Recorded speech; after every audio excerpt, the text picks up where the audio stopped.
kurşunu değdi, dum kurşunu değdi. Bir avcı vurdu beni, bin avcı beni.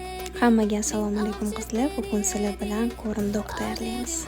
Idishimizga 1,5 stakan iliq sut, 1 choy qoshiq dro'ji, 1 choy qoshiq shakar va 1 choy qoshiq tuz solib, hammasini yaxshilab aralashtiramiz. 1 dona tuxum chaqamizni va 160 gram unimizni ozgina-ozginadan elib, suyuqqina xamir qoramiz.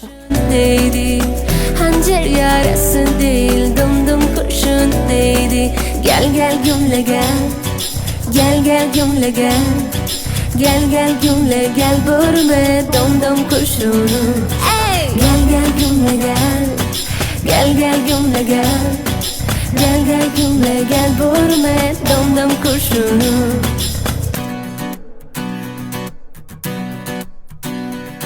Xamirimizning ustini strechlab, taxminan 1-1,5 soatga iliq joyga olib qo'yamiz.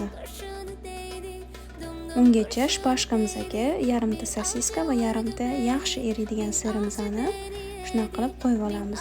Beni yedi, dedim ağladım, yerimi bağladım. Ah dedim ağladım, yerimi bağladım. Ey yarı boynum neydi, Mevlam. Xamirimiz tayyor bo'lgandan keyin sir va sosiskalarimizni olib, xamirga botirib, keyin panirovishni suxarga berib, qizib turgan yog'da qizarguncha qovurib olamiz. Hammaga rahmat, yoqimli ishtaha.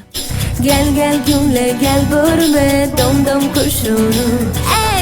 Gel gümle gel, gel gümle gel. Gel gümle gel, vurma dum kurşunu.